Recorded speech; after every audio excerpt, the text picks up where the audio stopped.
여러분은 지금 뒤늦게 숏을 쳤다가 청산당하고 있는 뒤늦은 숏쟁이의 최후를 보고 계십니다.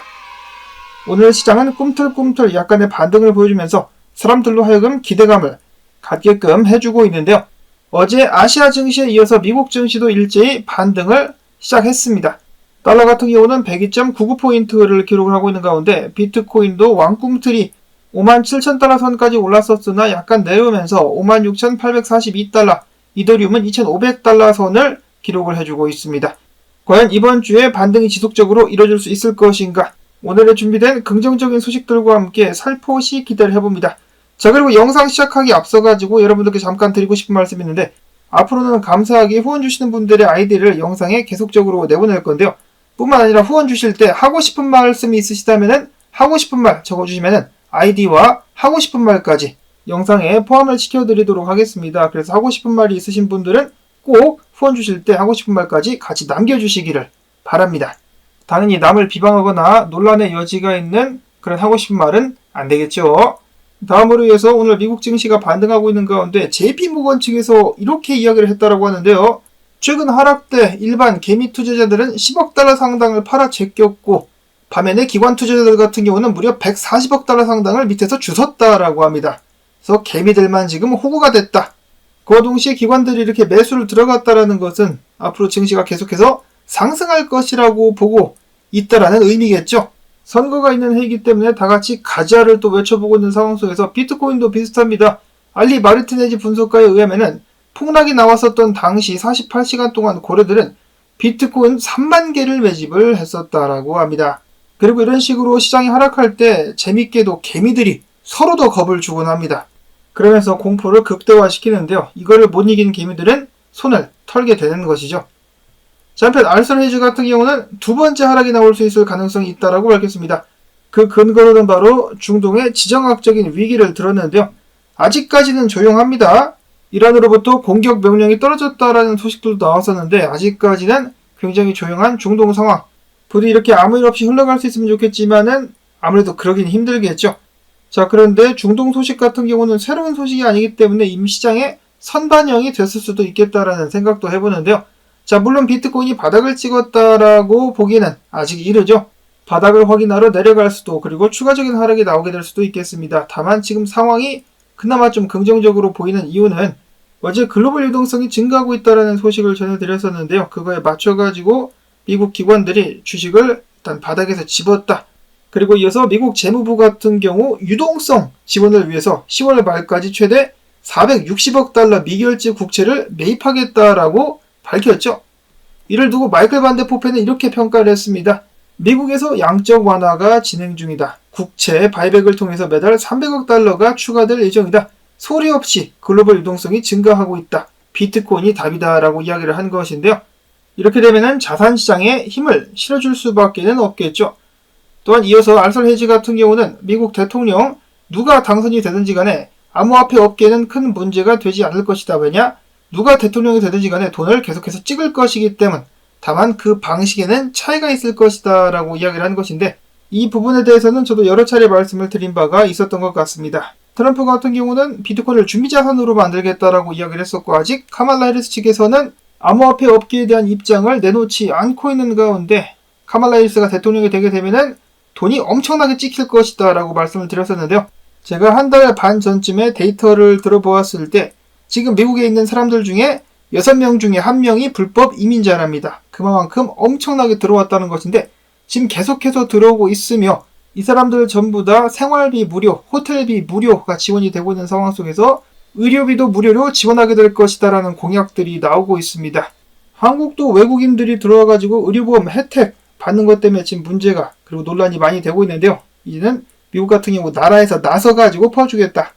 그러면은 몰려 들어오는 사람들의 숫자는 더욱더 늘어나게 될 것인데 사실 그 정도로 방대하게 돈을 찍어버리게 된다면은 트럼프가 비트코인을 준비자산으로 만드는 것보다 비트코인 가격이 훨씬 더 올라갈 가능성이 많겠죠. 근데 문제는 뭡니까? 달러가 녹아버릴 것이고 미국은 엄청난 인플레이션이라든지 사회적 문제가 발생하게 되겠죠.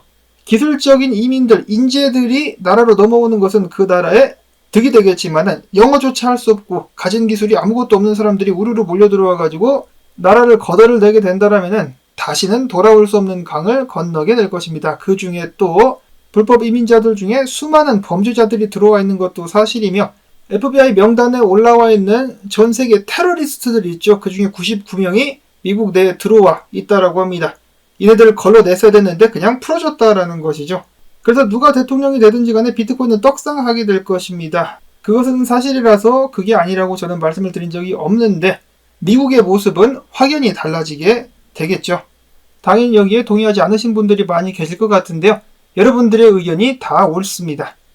자, 그 다음에 모건 스탠리가 드디어 내일부터 고객들에게 비트코인 투자를 권유할 수 있게 됩니다.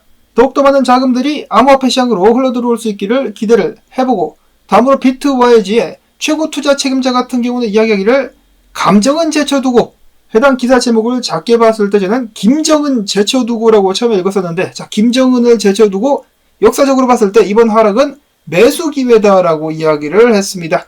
그는 해당 시장을 2020년 3월 10일 당시 코로나 폭락과 비교를 하면서 당시 자산 중에 비트코인이 가장 심하게 폭락해가지고 7,911달러에서 4,971달러까지 37% 떡락을 했었다. 우리는 결코 회복할 수 없을 것 같았다. 언론에서는 당연히 비트코인이 망했다라고 주장을 했으며 앞에서 말씀을 드렸다시피 개미들끼리 또 서로 겁주기 어마어마했었죠. 자, 근데 전 세계 지도자들이 경기 부양에 나서면서 돈을 찍자 비트코인은 떡상하기 시작했다. 1년 후 비트코인은 57,332달러에 거래돼서 1000% 이상 상승을 한 적이 있었다라고 하면서 최근 하락 역시 그때와 같은 기회를 제공한 것일 수도 있다. 열심히 주서라라고 이야기를 한 것이죠. 과연 지금 어떤 선택을 하는 것이 옳은 것인가? 크리스마스 때가 되면은, 그때쯤 되면은 정답을 알 수 있지 않겠느냐라는 생각을 해봅니다. 자, 그리고 어제 블랙락의 비트코인 현물 ETF에서 어마어마한 거래량이 나왔었다는 소식이 들려왔었는데, 블랙락 같은 경우 어제 자금, 순유출 및 유입이 없었다라고 하고요. 다만 피델리티와 아크인베스트먼트, GBTC 쪽에서 유출이 나오게 되면서 어제 하루는 순유출 1억 6,800만 달러를 기록을 했었다라고 합니다. 자, 근데 이를 두고 많은 사람들은 이렇게 비트코인 가격이 크게 떨어졌음에도 불구하고 이 정도 유출은 굉장히 선방한 것이다라는 평가를 내리기도 했었는데, 자, 과연 오늘은 순유입이 좀 들어오지 않을까라는 기대감 가져봅니다. 이어서는 미국의 상장사인 샘러 사이언티픽 역시 최근에 비트코인 101개를 추매했다라는 소식이 나오기도 했었고, 이어지는 분석, 비트코인의 가격 하락과 함께 데드크로스가 조만간에 발생할 예정이라고 합니다. 자, 그러나 데드크로스 같은 경우는 후행지표로서 미래 예측에는 한계가 있다라고 많은 사람들이 그닥 관심을 주지는 않고 있는 상황. 블룸버그의 제이미 코치 분석가는 암호화폐 시장이 앞으로는 추가 하락하기보다는 횡보를 때릴 가능성이 더 높다. 왜냐? 암호화폐 시장의 무기한 선물, 미결제 약정이 하락 대비 3분의 1로 감소했고 펀딩 비율이 음수를 기록하고 있기 때문 감소한 미결제 약정은 청산을 당한 것이겠죠. 어찌됐든지 간에 이러한 이유로 당분간 암호화폐 시장 같은 경우는 횡보를 하게 될 것 같다.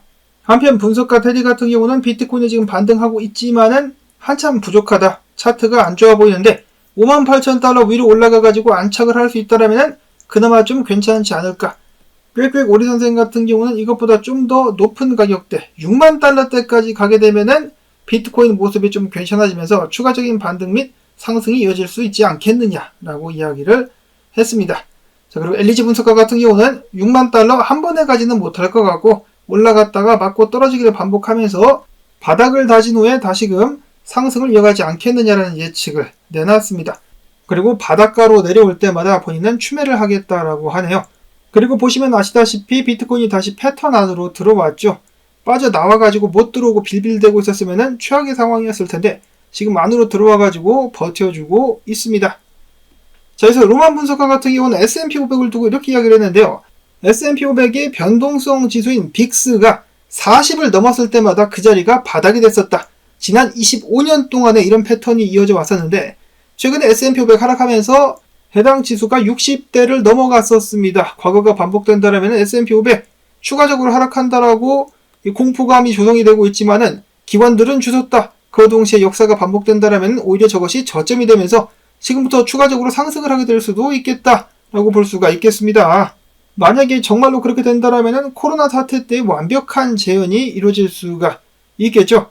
그리고 당연히 암호화폐 시장에도 긍정적으로 작용을 하게 될 것인데 25년 동안의 패턴은 이번에도 이어질 수 있을 것인가? 자, 다음으로는 이더리움 현물 ETF 관련된 업데이트입니다. 최근에 이더리움 많이 떨궜거든요. 자, 근데 비트코인 현물 ETF에서는 자금이 빠져나가는데 이더리움 현물 ETF로는 자금이 유입이 되었습니다. 블랙락 같은 경우 비트코인은 사지 않았지만 이더리움에는 4,700만 달러를 어제 순유입을 시켰고 피델리티와 바네크 등등에서도 자금을 유입시키면서 이더리움 현물 ETF로 자금 유입, 거기다가 5마리의 고래 같은 경우는 엊그제 3억 3,100만 달러어치 이더리움 14만 4,071개를 줍줍했다라고 합니다. 바닥에서 줍고 있는 고래들.